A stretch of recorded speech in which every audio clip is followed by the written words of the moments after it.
Operation Domination is underway. The ultimate game plan to dominate your NFL experience. With your hosts, Dan you gotta be confident about your Achilles when you show Thornton. Yeah, I mean, I got him at 2. Chris Hearing Dowhouse, about him for pointless in fantasy. and Adam LaRue. Don't hope to win. Be great and dominate. All right. Welcome in to Operation Domination. Thanks for tuning live in on our YouTube channel at Fantasy Sports Advice Network. You can always find us at 9:30 or on your favorite podcast app after the fact if you have to catch it on that Thursday. Great one in store for you guys. It's week 11, baby. It's time for crunch time. Do or die time for a lot of teams out there trying to make the postseason and other teams jockeying for a position to win those divisions. And maybe if you're in certain leagues like I am, you're looking for first round buys anywhere you can possibly get them because you're just that much closer to the championship. And hopefully we'll be able to help you out and be able to do that. As always, I'm your host, Dan Mader. We got a full crew in store for you. We got Chase Thornton finally back in the building after a couple of weeks off. Adam LaRue, of course, on the bottom, and Chris D to my bottom right. And a happy birthday to Chase Thornton, man. What do you do for your birthday? Yeah, I went and watched my kids bowl on their league, and then we went out to Applebee's. It was a perfect dad holiday. So that's exactly it. Not like I just said this before the show, but nothing says a dad birthday like going to Applebee's for dinner. Right? Absolutely nothing. Get an appetizer and perfect margarita. They still got that 2 for $20 deal. Is that what you wound up getting there? No, I didn't actually. I got Cajun seared salmon, I don't know. I got fish and fries. Well, speaking of fish and fries.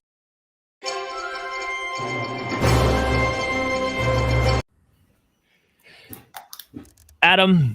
I think Jim Irsay's taking a page out of Jerry Jones's book because he's just trying to find a way to stay relevant. But your Colts are in the news once again, pulling the plug on Joe Flacco 2 weeks after they said Joe Flacco was the guy the rest of the way. And that experiment lasted like nothing. It was like a breeze away. So now all of a sudden, Anthony Richardson back in to start. Your reaction, fantasy outlook, what do you got?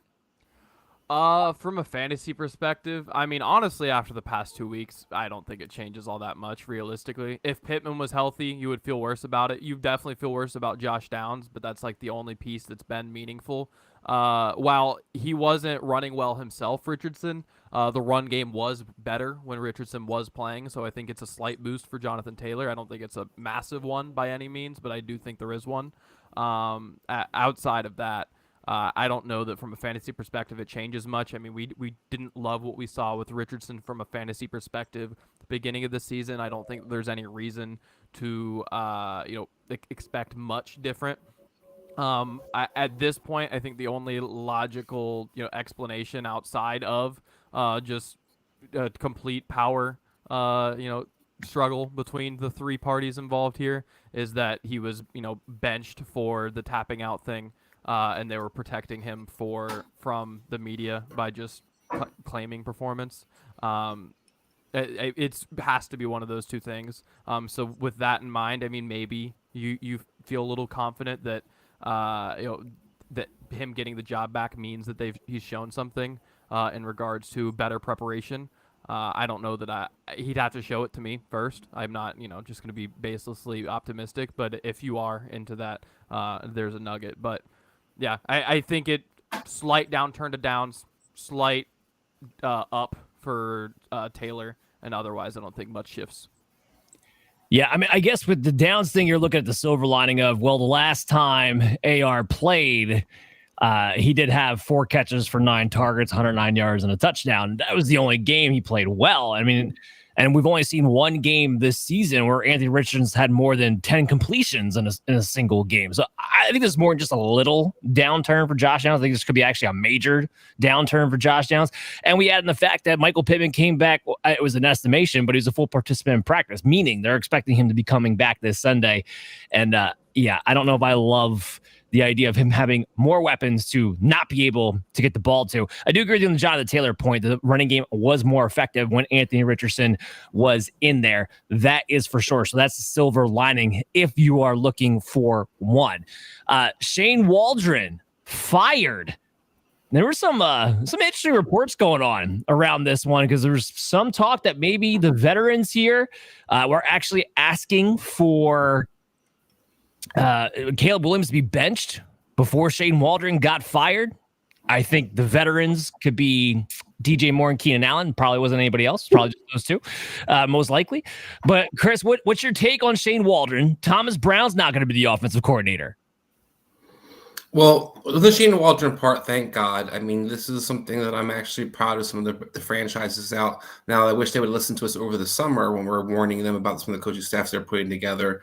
But this is another coaching staff that we were worried about to begin with. Shane Waldron was a guy that I tried to defend with what the success was in Seattle. But as time progressed, you just saw a guy who just looked lost. This Dolphins had absolutely no rhythm, absolutely no rhyme or reason what they were going to do from week to week. They seemed like they had no clue. And, we had a couple weeks ago where the offense was going to him, asking him to be harder on players. So whatever was going on, I think this will help. Having said that, I'm not ultra excited about Thomas Brown. I feel like it's going to be like a Todd Downing situation where maybe we get one extra thing here or there that we're a little more excited about. It won't be so pathetic possibly. But I also saw a guy last time he coached who was in Carolina. He took over for about 3 or 4 weeks, I believe it was.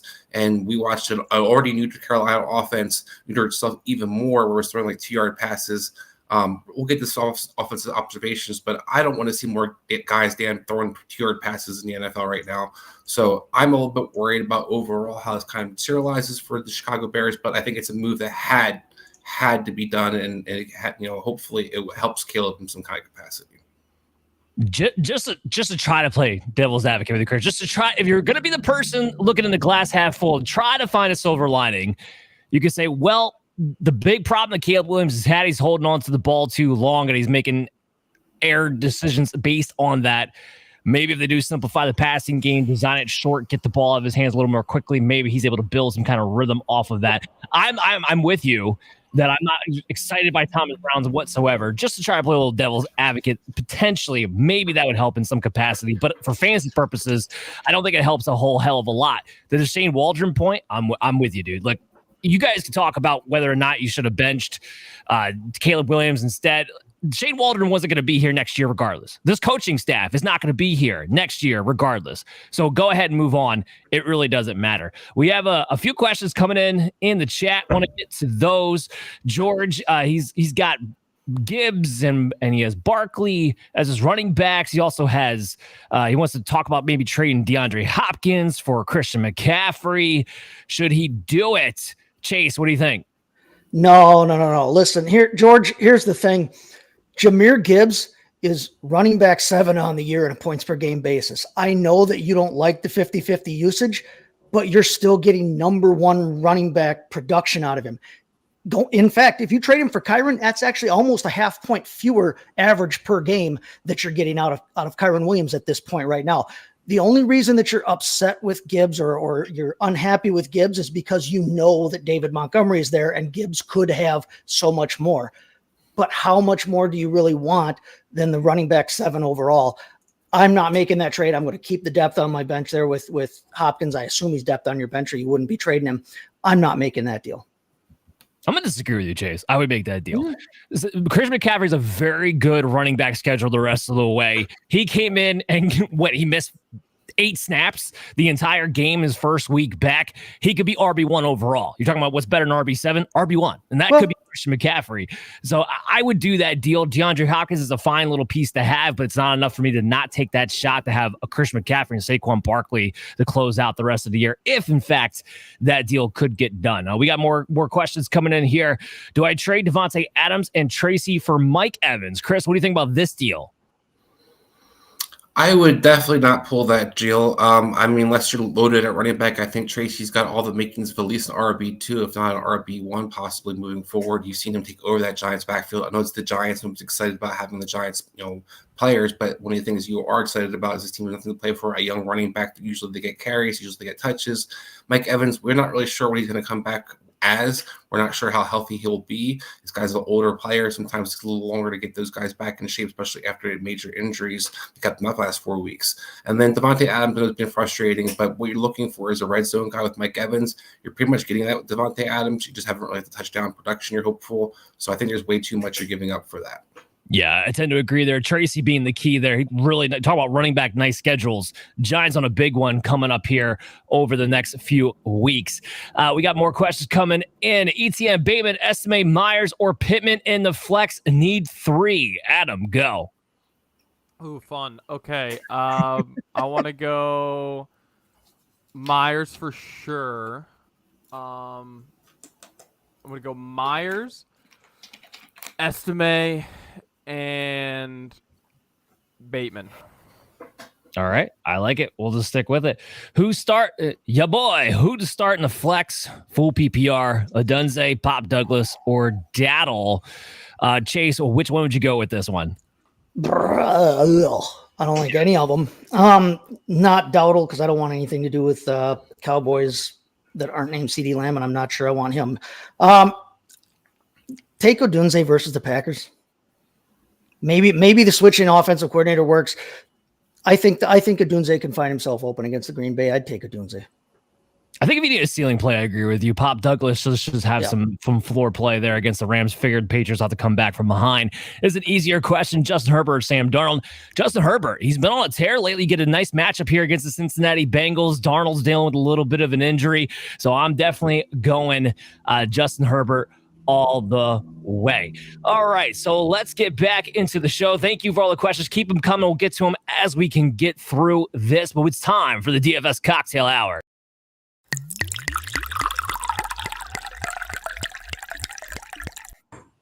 Heck yeah. All right, gentlemen.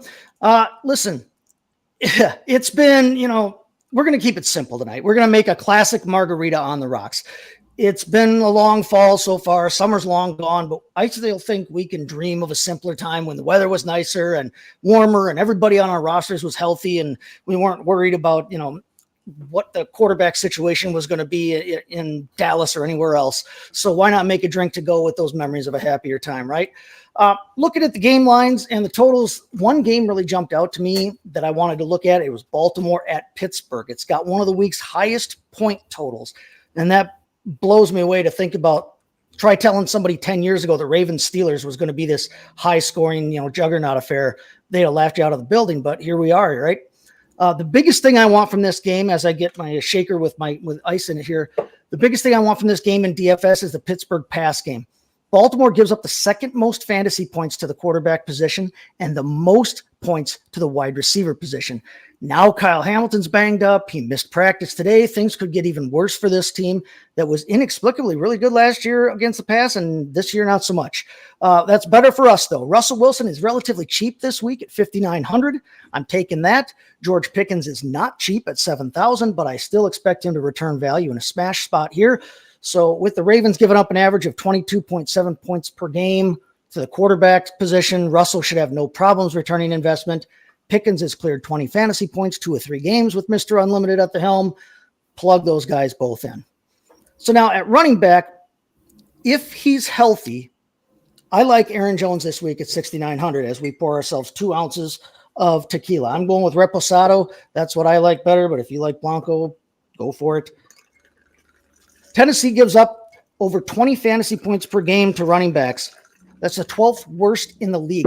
Now, I expect Jones to get the bulk of that in a game where the Vikings realistically should be able to lean on that run game late and seal a win against a terrible team in Tennessee. If Aaron Jones is healthy, I like plugging him in at $6,900. Now, wide receiver, we got a couple guys I can't believe are going for as little as they're going right now. We're going to take behind George Pickens, Juwan Jennings at $5,300 and Cortland Sutton at $5,900. Jennings led the Niners in targets, catches, and yards last week. He's firmly entrenched. He's the new X. They've said that in that offense after the Brandon Ayuk injury.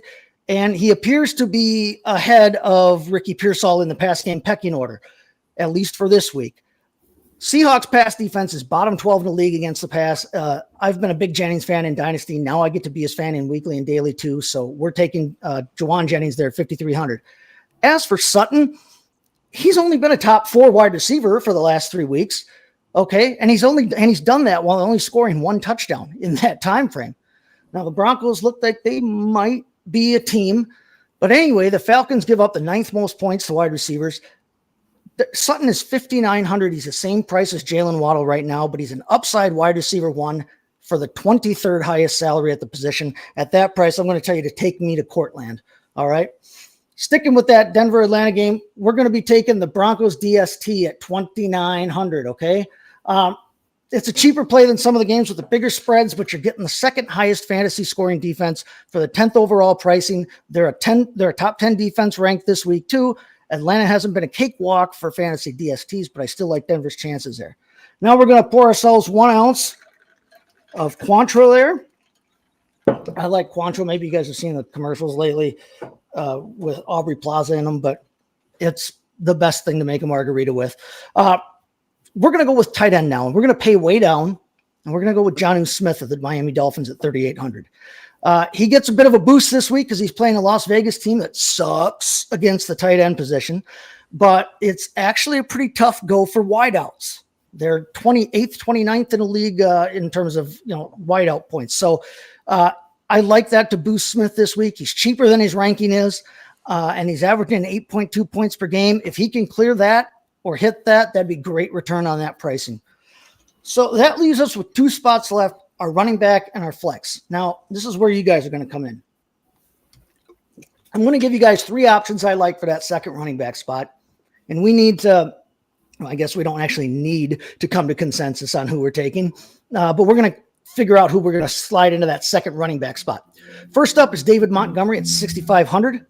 Lions are the biggest favorite this week at -13. Jacksonville is 5th worst against opposing running backs. So David Montgomery is choice 1. Next up is Nick Chubb at 6,000. It's been kind of a slow build back up for him since he came back from that knee injury, but he's clearly back atop the depth chart there in Cleveland. He's coming off a bye. He's facing the Saints. They're terrible against the run. And Nolan's is just a 1.5 point favorite here, so they shouldn't have a problem with game script. So Chubb at 6,000, Montgomery at 6,500. Third is Raheem Mostert at 5,800. Now, I know they mentioned already that the Raiders suck against tight ends, but did you know that they also suck almost as bad against opposing running backs? Miami's a touchdown favorite on the road. Someone's going to get in on the ground. I like the old man in the Miami backfield to do that this week. So, fellas, Adam, let's start with you. What do you think there? David Montgomery, Nick Chubb, or Raheem Mostert in our RB2 spot? I like Montgomery between the 3 for sure. Chris?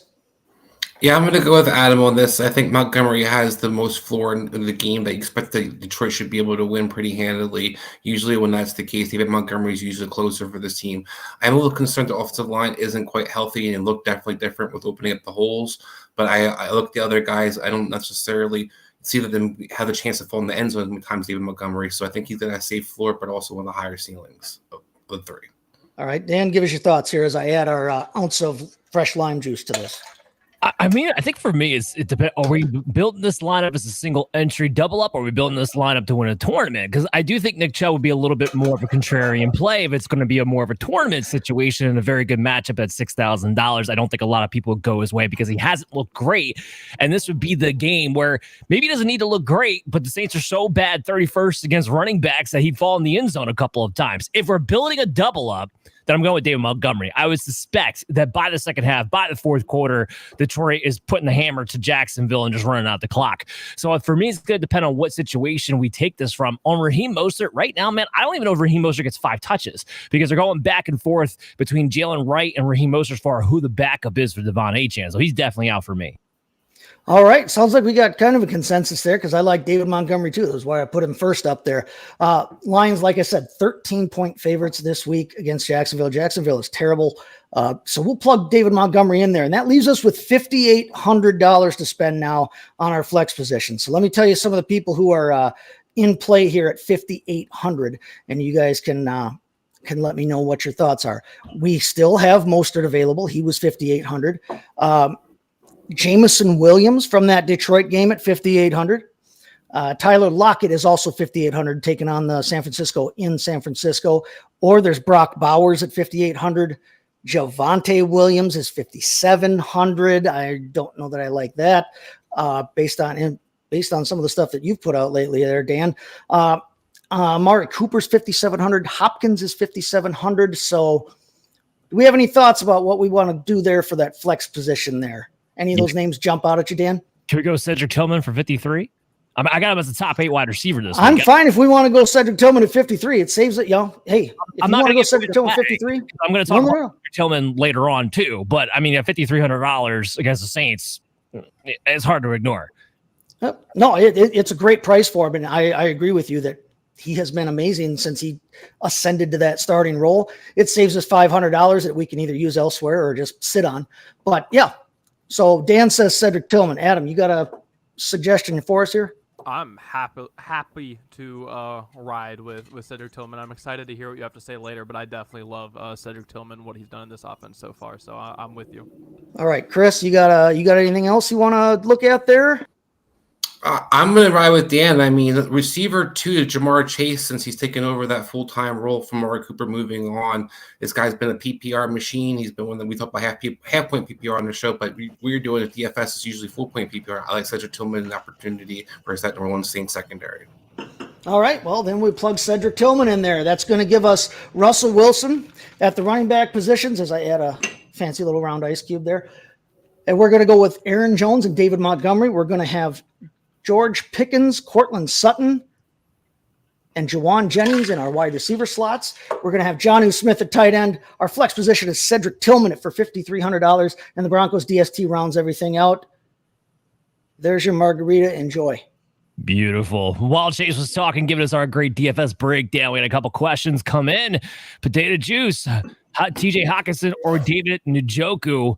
I have David Njoku ranked as my number 3 tight end. Look, the Saints defense is a defense that I just want to play anybody who has a pulse against. Tennessee's been a little bit tough against tight ends this week. Adam, help me out with this one. Daniels or Burrow this week?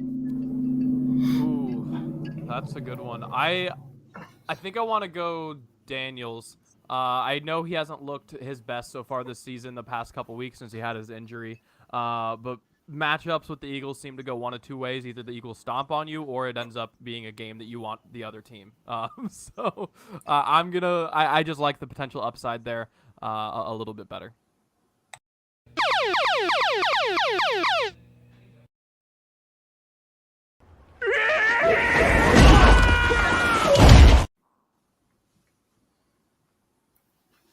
All right, welcome, guys. Last week was a little bit of a tough one on you, and I apologize for the Giants' defense and their debacle they put out there. I forgot that Brian Gable is the head coach and that he, refuses to do anything that makes sense. And maybe I was a little confused. I thought the Panthers' defense versus the Giants' defense would have been the better play. But hopefully, no, I totally deserve it. That's why I put myself out there. But this week, I think I'm going to get myself back on track. And what I think we're going to go back and play with this week is that defense that you talked about, Dan. While that defense isn't very good in the Saints, either is that offense overall. I like what Cleveland's defense brings to the table. Myles Garrett's had sacks in 4 straight games. It looks like he's getting a little bit healthier. The pressure rate for Cleveland is one of the top 5 pressure rates in the NFL. They do get to the quarterback. You saw the sacks that they had last week. They just haven't really got the turnovers.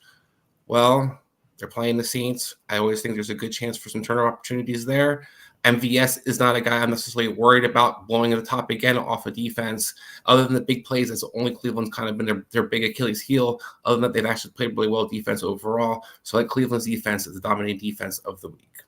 I agree with that one too. I've actually had Cleveland's defense. Talk about DFS, $2,600. One of the best defenses that I've been playing there. We did have a question come in here. Should I sit Andrews for Pat Freiermuth? To me, this is a no-brainer now. There's no way.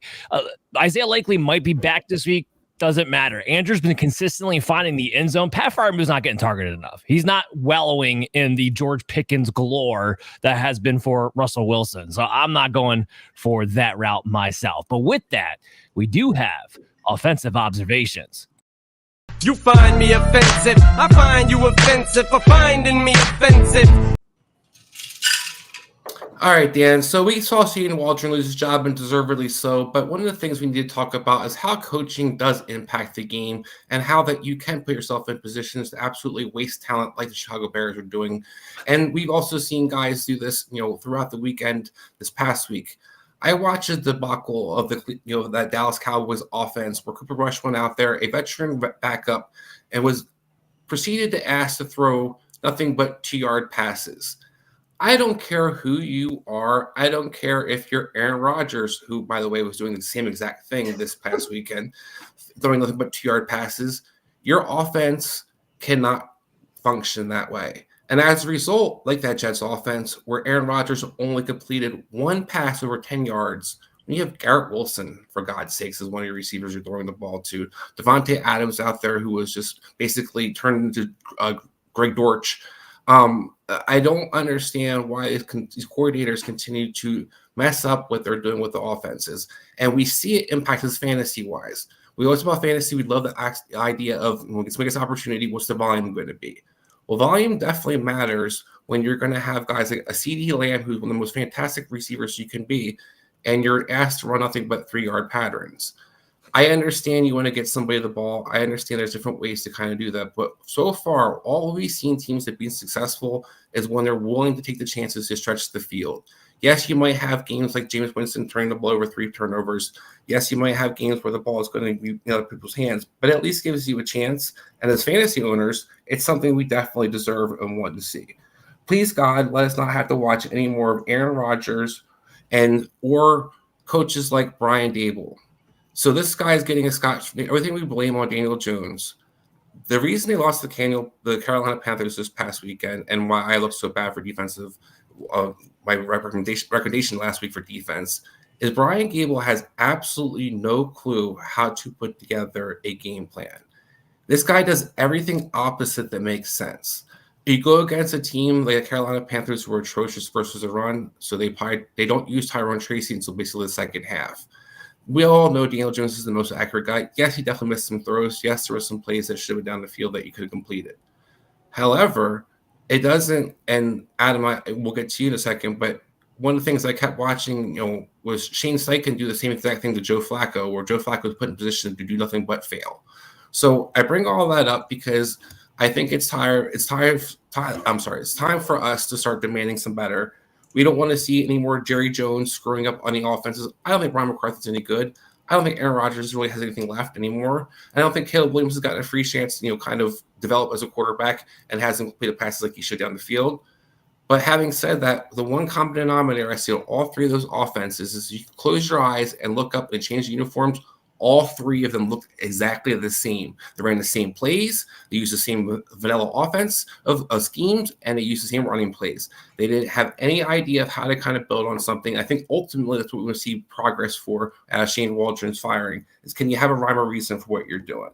But speaking of rhyme or reasons, and one of the things I'd like to get to you guys to do is I want to talk about some of the players that we want to have a kind of like a showdown. So we have 2 guys here for each of you to kind of talk about. And 3 guys I have here for each of you to talk about. And what I would like for each of you is to give your point of view. So for Dan, your point of view is going to be from redraft. Adam, your point of view is going to be from Dynasty. And Chase, your point of view is going to be from DFS. So these guys are similar price, like I said, similar talents. So for the rest of the season, Dan, if I'm in redraft, I want Malik Neighbors or Marvin Harrison. And my debate for the rest of the season for these 2 rookie receivers. No, it's Malik Neighbors. He's got a much better schedule. I like the way they're utilizing him more inside and out. The Cardinals, I hate the way they just stick Marvin Harrison out on the perimeter and say, go beat the other coverage. We're not actually going to scheme up anything for you.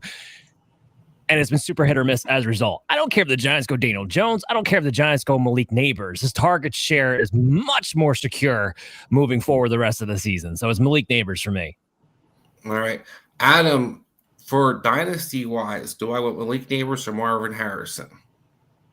I would lean Marvin Harrison. I think anytime you look at a wide receiver who you're kind of unsure at the quarterback position, right? The Giants are in flux in a lot of ways, right?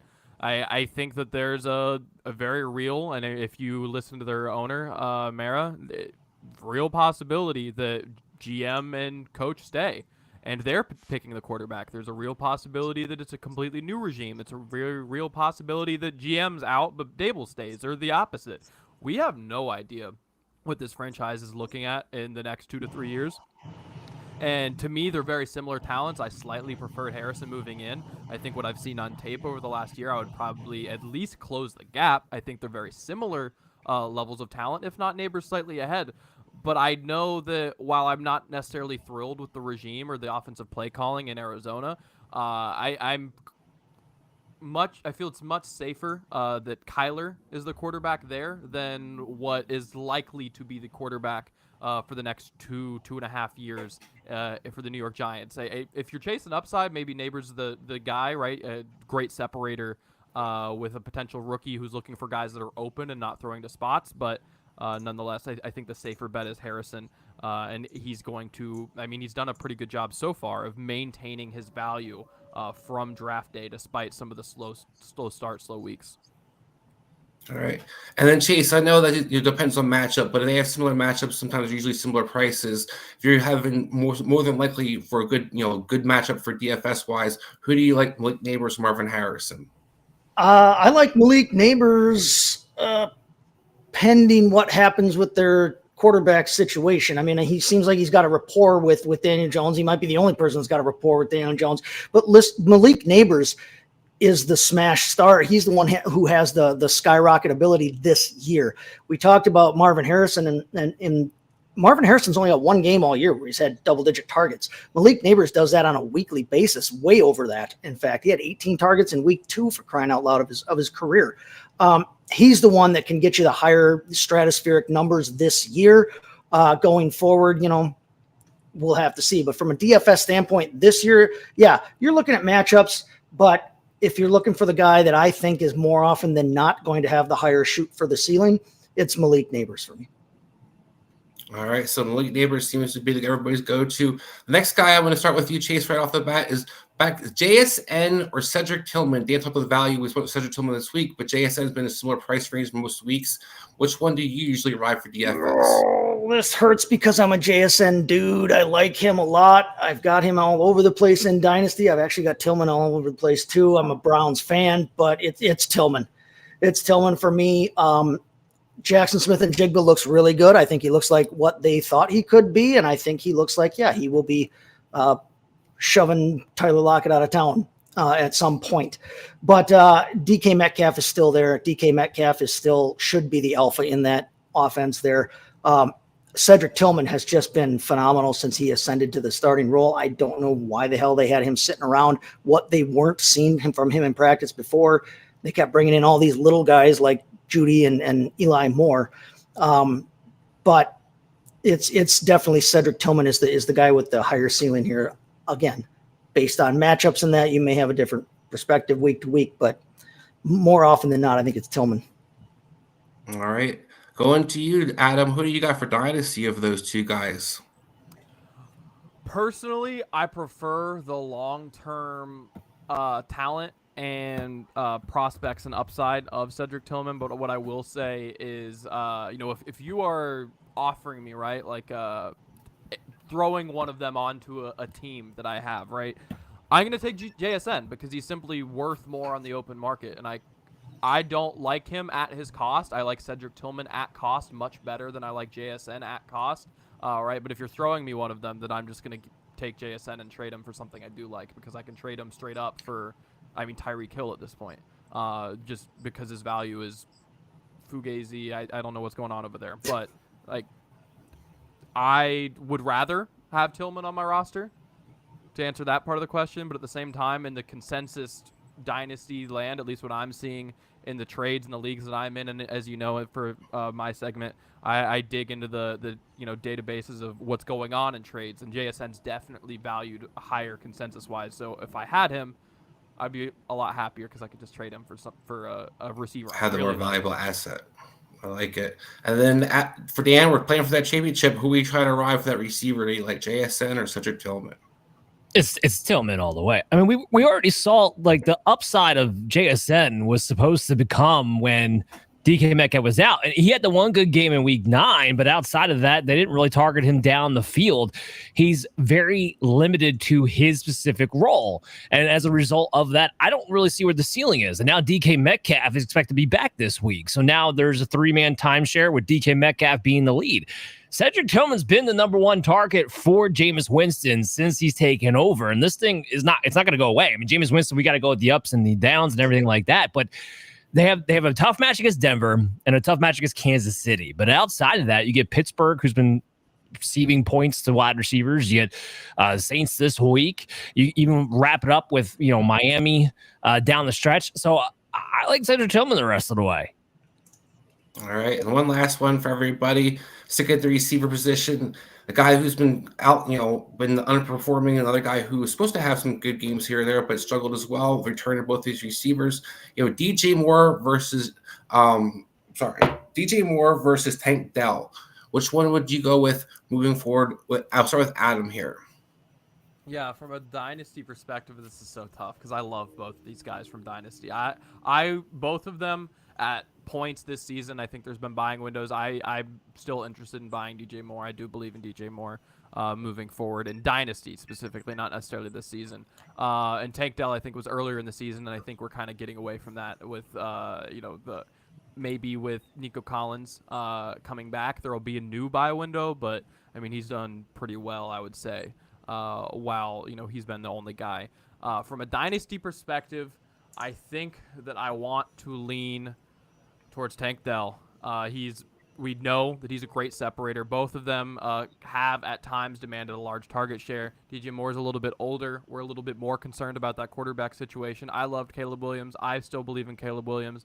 The reality of the situation is it looks shaky there. And who's to say that, Chicago Bears, right? Even if you think Caleb Williams is a really good quarterback, and I really do, I really think he's going to be good, the Bears can still mess up this next hire as well, and we can continue to have the Shane Waldrons and Matt Eberflus of the world just with new names, right? So what I know is I do like the coaching staff in Houston. I do like the quarterback in Houston. Even if C.J. Stroud's had a bit of a sophomore slump, I believe in C.J. Stroud moving forward very strongly. He's a good quarterback. I don't think it's been accuracy or bad decisions. I think it's just been, some lumps he had to take. I believe in their rapport moving forward. Stephon Diggs, his time as a Houston Texan is going to be incredibly short, and I think there's a lot of opportunity for Dell moving forward. As this offense gets better, as Stroud gets better, he gets better, and more targets open up. All right, Dan, are you tantalized by the return of a different offensive coordinator for Chicago, or are you looking at the possible return to Nico Collins, what they could do with Tank Dell as well? What do you like for redraft people? Well, let me lay this out. And I talked about earlier. We're looking for a silver lining. Thomas Brown may get the ball out of Caleb Williams' hands faster. It's not going to benefit DJ Moore. If anything, it's going to benefit Keenan Allen and DeAndre Swift coming out of the backfield, maybe Cole Kmet. So I'm all about Tank Dell. We know Stephon Diggs is coming back. And to make matters worse, Chicago is the 27th ranked rest of season schedule for the wide receivers. It ain't great.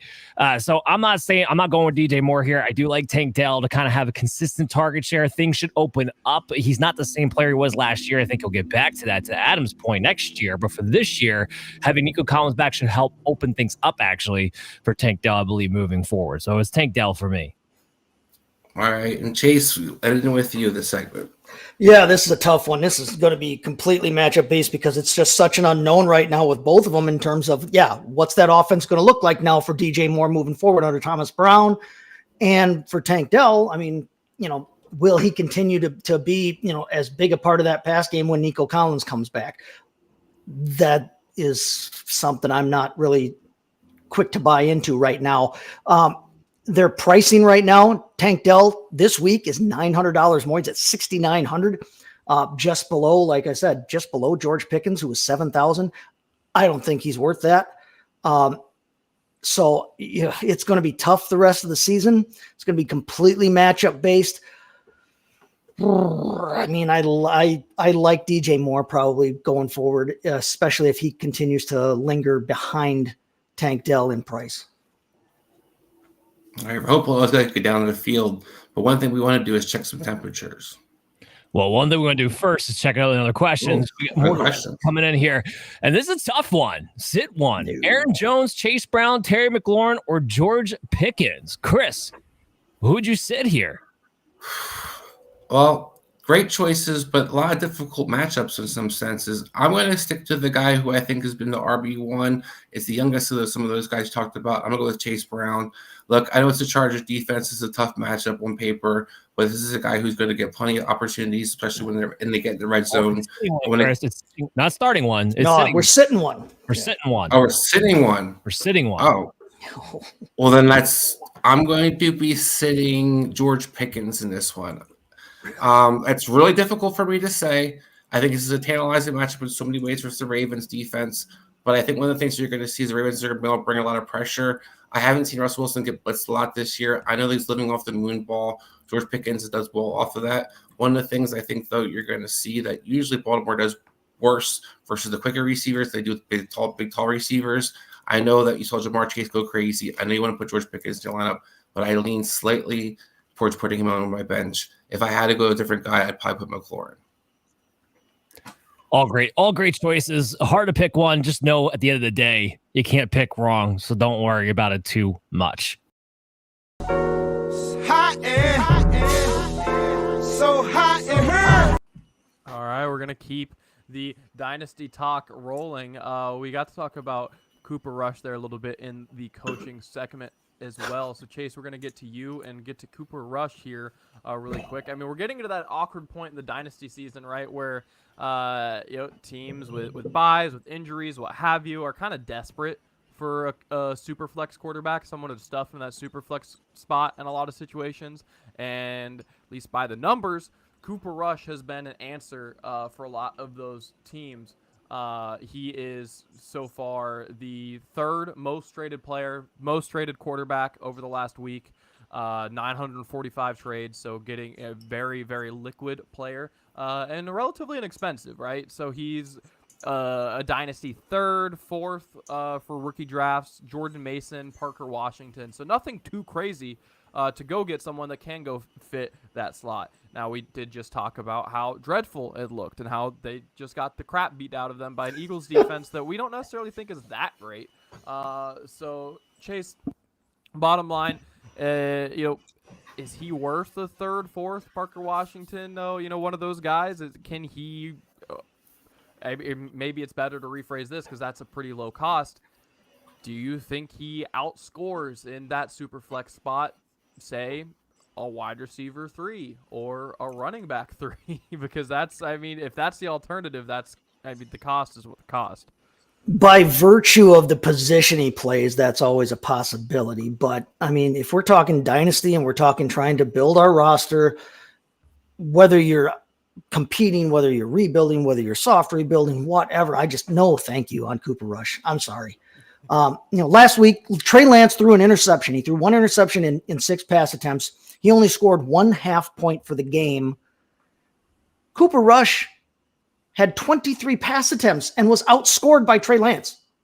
How do you attempt 23 passes in a game and only get 45 yards passing and score negative points because he lost 2 fumbles? Cooper Rush is 30. We know what he is by now. He's Dak's handcuff, but he's a handcuff that feels more like an anchor. And even in 2022, when Dak went down, they went 4-1 in the games that he started there when he went on that run of games where he started, but he never cleared more than 17.6 fantasy points. In fact, he's got 2 games in his career at 17 points. And other than that, it's a bunch of low single digit flops. He's only had double-digit fantasy scores 3 times in his career. His career completion percentage is under 60. There's no rushing upside with him at all. He's not fantasy viable, regardless of what his position is on the depth chart. It got bad enough that last week they put Trey Lance in the game. And that's what I keep coming back to. This season might be over before it starts for the Cowboys right now. There's no future past or present with Rush. If someone wants to give me Jordan Mason or Derek Mason or a Mason jar or whatever for Cooper Rush, I will rush to hit accept on that. If you're in position that you're competing and you're trying to pick somebody up that you think will help you for the rest of the year, Cooper Rush ain't it. And if you think he is, I'm not sure how you find yourself in position to be competing. I'm just not a Cooper Rush guy. Chase, are you saying Jerry Jones didn't value Trey Lance accordingly for when he traded for him? I'm saying Jerry Jones doesn't value a whole hell of a lot of things appropriately, That's including blackout curtains. Yeah, his risk reward thing he's got going on isn't necessarily the healthiest.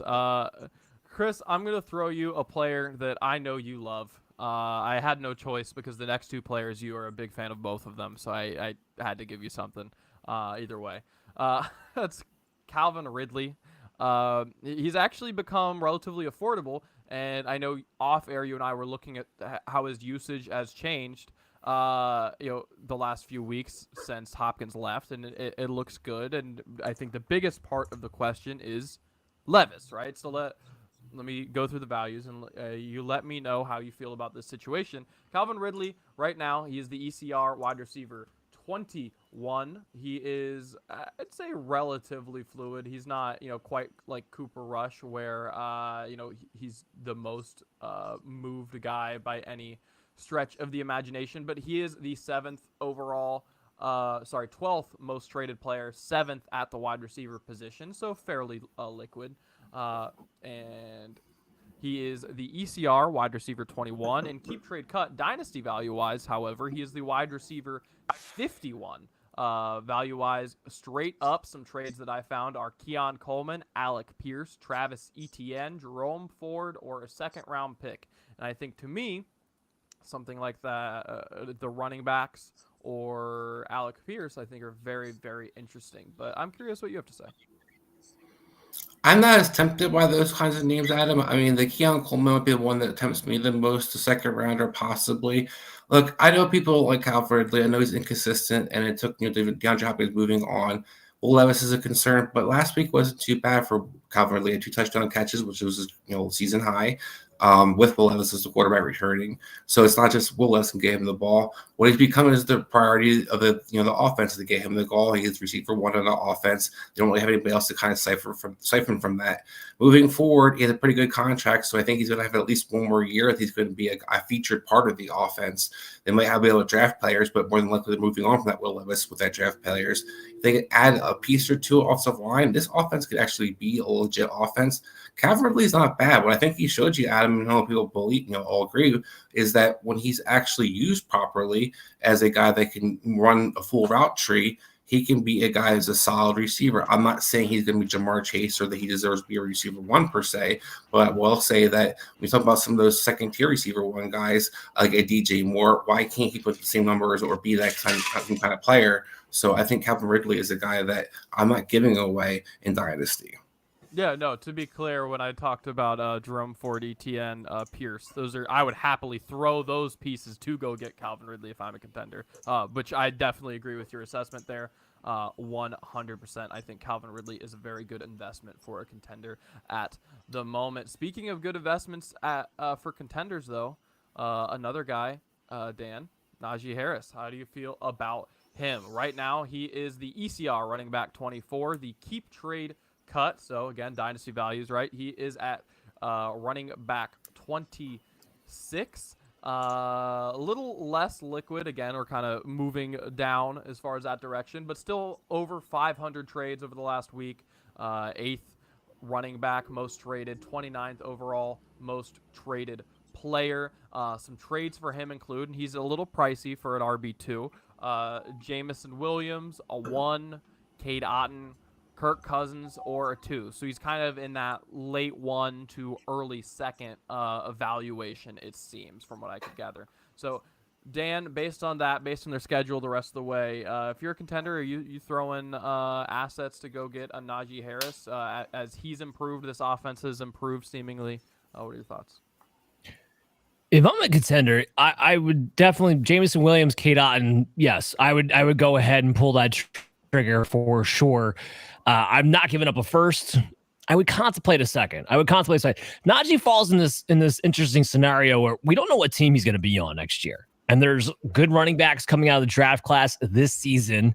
It's likely he has to wind up in the right team because Najee's not a fit for every scheme out there. And because the Shanahan tree is like half the league, he's not really a great fit for that. So it has to be, fit specific.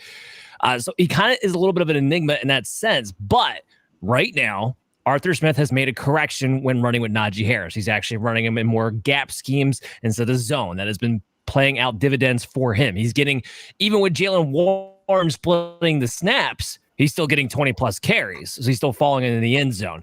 So, yeah, when I trade James Williams, I trade Katie Otten to go get him. Probably wouldn't give up a draft pick because I don't know what the future really holds for him, but I would do that. Yeah, definitely makes sense. He's been good to have the last month. Definitely a really good turnaround for him and a surprising correction by Arthur Smith. Good job, buddy. Yeah, but that'll do never it. thought I'd see Arthur Smith in correction. No. In the same... Still, forget him. That will do it, though, for the Dynasty temperature check. Smitty came in for the question during all that. Trade Tank Dell for Devonta Smith. Yes, I would do that. So there's a couple things here. The Eagles have the 6th best schedule for wide receivers moving forward. And Dell still has a bye week. Devonta Smith does not. Yes, you're dealing with the fact that they are both the 1Bs to the 1As on their team, but who cares? Tank Dell has a bye week 14, which is a devastating bye week to have anyway. And then he comes out of that week 15 against the Dolphins, who have been giving up points to wide receivers.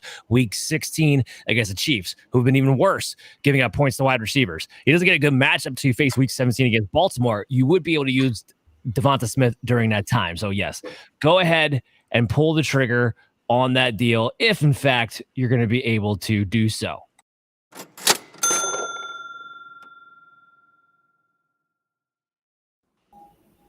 Well, all right, so it's time for my big player prop bets of the week, and CJ Stroud's getting back on the map in the big way with Nico Collins returning against the crappy Dallas Cowboys on Monday Night Football. Over 227.5 passing yards in the 4 games with Nico Collins and a healthy Stroud. He went over this mark 3 of 4 of those games. With the Dallas Cowboys, who have allowed the 2nd most passing yards per play this season, I look for Houston to not only win this game, but to utilize it as a confidence boost to get back on track. So CJ Stroud over 227.5 yards. George Pickens over 65.5 receiving yards this week. He's gone over that mark every single week since Russell Wilson has taken over the job back in week 8, and the Ravens have allowed the most yards to wide receivers by a landslide.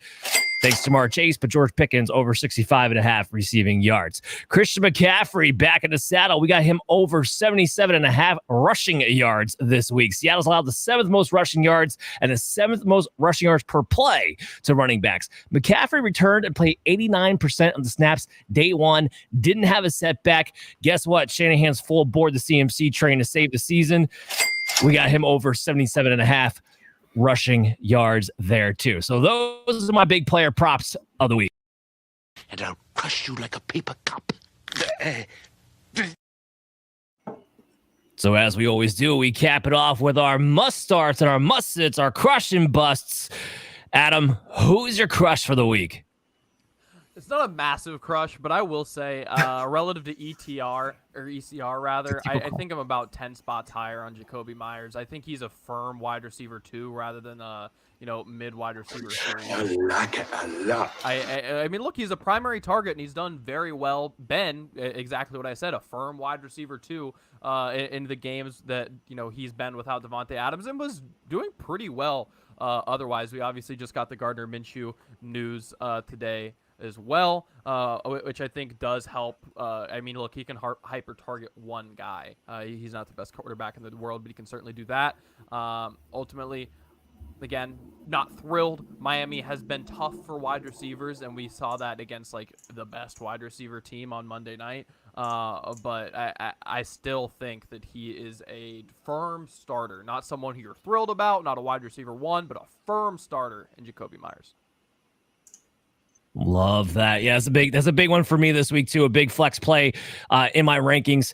Chris, who is your crush of week 11, man? I'm going to go, like Adam, a huge crush, but I'm going to go with DeAndre Swift, a guy that maybe so many people are going to think is, well, changes the offense in Chicago, what's going to happen. One of the few guys who's actually being productive most of this season, unlike the rest of the offense has been. And also a guy, as you alluded to, Tan, could be a beneficiary of a check-down offense if Thomas Brown gets his way. So I'm going to go with DeAndre Swift as a guy that I like. ECR as an 18. I think he's a guy, borderline RB2 guy. I understand the guy on my lineup this week. I want him on line this week too, and I want to trade him after this because the schedule gets brutal, and I don't trust Thomas Brown, but I'm with you. He's going to get the touches. So if you can trade Swift after this, please go ahead and do so. Chase, who do you got, man? I'm surprised I'm saying this. I never thought I would say anything like this, but it's Bo Nix this week for me. I'm coming around on him, boys. I'm coming around. He had a poor matchup last week, but he still turned in a QB 12 day. He was almost 4 points better too than the QB 13, which was Daniel Jones, somehow, some way in that game. But listen, the last 6 weeks, he's QB 5 overall in points per game. He's had 3 games of over 20 points. He hasn't had a single game under 14.1 in that stretch in the last month and a half. Falcons give up the 7th most points to this position. They just allowed Derek Carr and a bunch of car salesmen to put up a QB 6 showing with no turnovers, no sacks. The Falcons might have a hard time with this duck, I think, this week. So I'm in on Bo Nix. He's a top 10 play for me this week, actually. Bo Nichols. Bo Nichols. He's an enigma to me. So what's funny about Bo Nix, for a mobile scrambling quarterback, he's horrible at throwing the ball when he's on the run. Like absolutely literally one of the metrically worst quarterbacks throwing the ball when he's on the run. But if he decides to tuck it and run, he's effective. So, it's just so weird. So every time he watches the football and throws the football, this is Daniel Jones to me all over again. It really is. You get one good year out of it, and this is going to come crashing down the earth in a hard way, I think, next season. But for this week, Chase, I'm kind of with you. Bo Nichols is in my top 12 this week. If you're looking to stream a quarterback, makes you want to puke and stab my heart out to be able to say it, but he is. Like I said, I never thought I'd be there either, but playing against Atlanta Falcons, there's no pass rush out of Atlanta. If you don't have a pass rush against Bo Nix, he's good for fantasy purposes. That's just been the correlation so far, so you can't really argue with it. All right, so my guy's been pretty much the theme of the show, okay? And I managed to kind of tiptoe around this, not give everything away that I was going to talk about. But my crush is Cedric Tillman. I mean, ECR still got him at wide receiver 21. I got him at wide receiver 8. This is a wide receiver 1 to me this week going up against the Saints, who shipped off Marshawn Lattimore. Already were bad against, well, really everything on defense anyway. That whole thing's going to collapse. I know they had a decent performance against the Falcons last week, but Mooney and London still combined for 20 targets on the perimeter. Like, Tillman's going to get his shots with Jameis Winston in a revenge matchup. And since the Amari Cooper trade, I think Chris laid this out earlier, he's been the wide receiver 2 overall in fantasy points per game, second to only Jamar Chase. And the Saints have allowed the 10th most fantasy points to wide receivers this season. So it's just all aboard the Cedric Tillman train to me, especially for this week and maybe even moving forward. Now we got to flip it. Who do you want to sit? Who are we lower on the most of the ECR? Adam, who's your bust of week 11? Yeah, so I'm going to take my layup, and 2, I'm going to give you an example of a guy who I would take, Jacoby Myers, and as you may suspect, that player is, in fact, Josh Downs at wide receiver 23 on the ECR. A case in point of a guy who I'm taking Jacoby Myers all day, every day in this week's matchup. There's just no reason for me to trust it. I know he's going to get targeted. I know that there's a chance for the big play. I fully recognize that. I'm not necessarily saying you have to bench him, but what I am saying is he is more of a volatile flex play than he is a wide receiver 2. So wide receiver 23 to me. Same thing with Jacoby Myers, but in the inverse, it's just probably 10 spots high for me. If you told me, low end wide receiver 3 to high end wide receiver 4, for sure, I'm with you. He's a good player, great separator. And Richardson, if there's anything you can positively say about the passing game, 1, statistically, no, but tape-wise, that was his best game when he got benched. And 2, there's the opportunity for some deep balls, some big plays. Consistency not always there, but big plays are typically happen. So, there's a possibility he does great in your bench, but I don't think the risk of a 4-point game is worth it. Yeah, it's funny you said flip him down 10 spots because I literally have Josh Downs ranked at wide receiver 33. So, Adam, we're seeing that exactly the same way going into this week. Chris, who's your bust of the week? This guy's the hot waiver wire pickup of the week for a lot of people. Everybody's excited always for that hot running back is Audric Estime. ECR is 28. Look, Audric Estime is nobody. I know that everybody's getting excited because you saw the production possibly last week.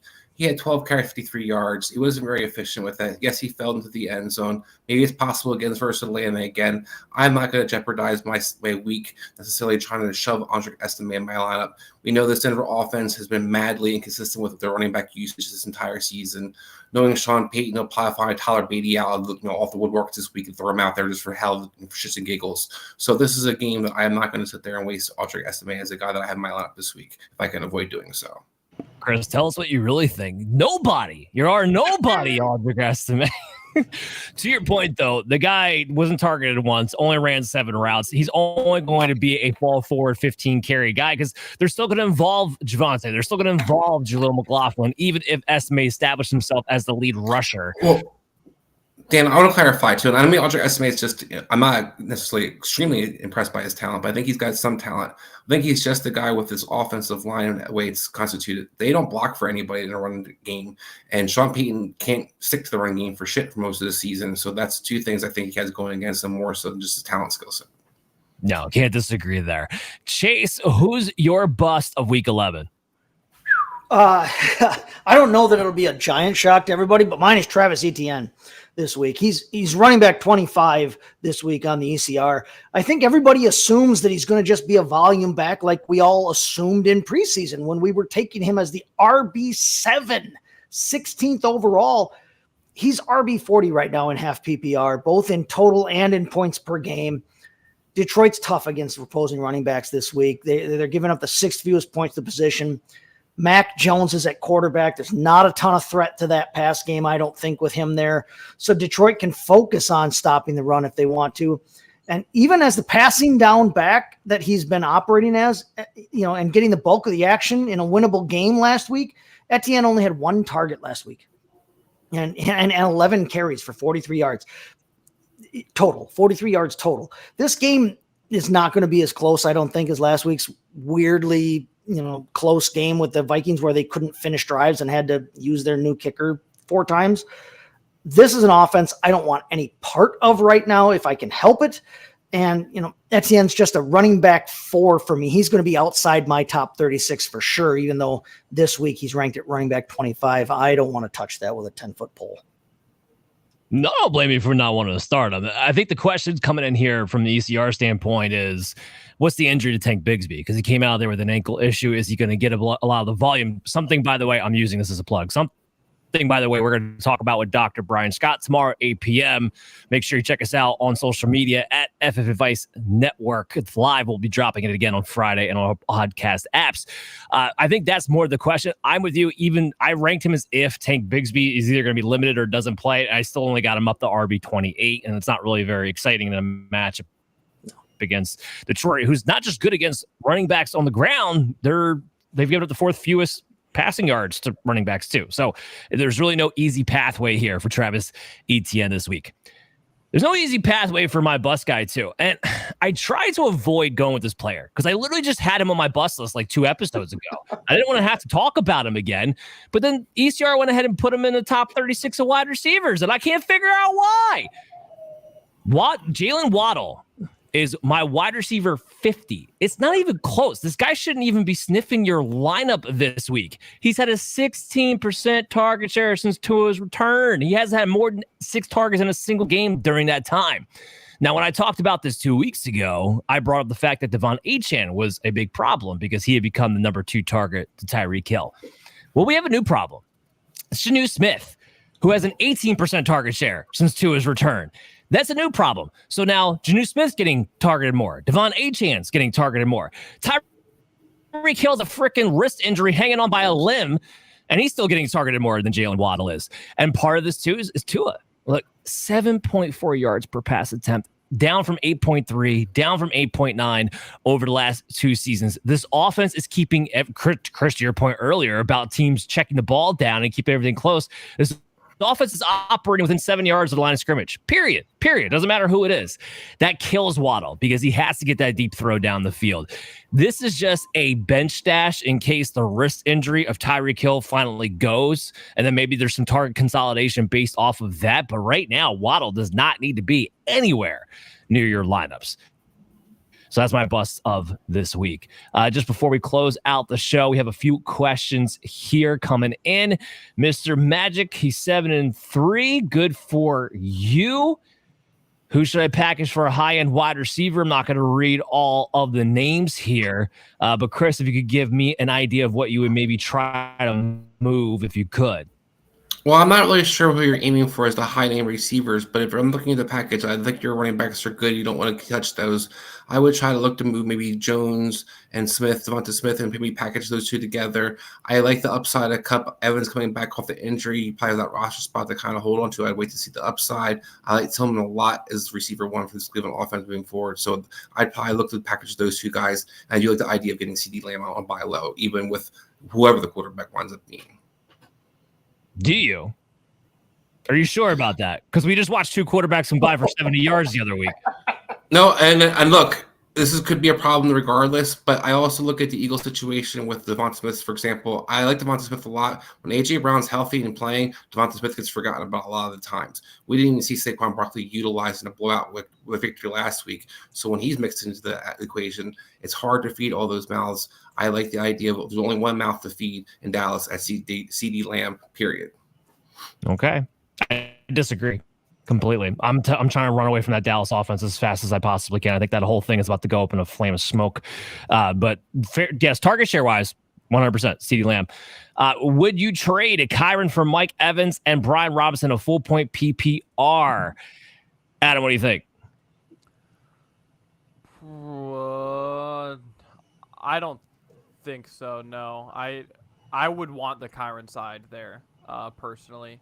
I just think he's the better player. I definitely, if you're super weak at wide receiver, maybe you consider it because Evans is a really good player. But I would opt to figure something else out personally. Tend to agree with you. Kyren Williams has been utilized just as much as he was last season. He's getting touchdowns. This offensive line is starting to get healthier. What happens when he actually starts to get more than 3 yards of carry on top of all the touchdowns he's been getting? He might just pop it towards the end of the season. And again, bye week wise, you don't have King Henry week 14. Right. Keep that in mind Robinson. as you're going forward. Or Brian Robinson. Or yeah. Oh, fair there too. I'm sticking with Kyren. That's going to do it for our show. Thanks for all the questions today. Thanks for tuning in to Operation Domination. Make sure you follow us on the Fantasy Football Advice Network on YouTube and check out the Operation Domination Football podcast, wherever you listen to podcasts. We'll be back tomorrow night at 8 p.m. with Dr. Brian Scott to talk about the injuries of Week 11. So make sure you tune in live at F Advice Network on social media, Twitter and Facebook. Catch us on Friday on YouTube or the podcast app, and we will see you guys soon. Hey there, I want to thank you for watching Operation Domination today. And if you're enjoying the show, there are some ways you can help support us. You can go to podchaser.com/Operation Domination and leave us a 5-star review. And you can do this on any podcast platform or on our YouTube page when you go to @FF Advice Network. This completely helps out the show be able to grow, and also leave us comments to let us know how we can curtail the show to you, because you are the most important member of the show. So again, go to podchaser.com/Operation Domination to leave a 5-star review and leave a comment wherever you listen or watch the show, and we'll help better serve you. Woo! Ric Flair. We're doing the whole thing where we're actually not clear yet. It's all good. End it.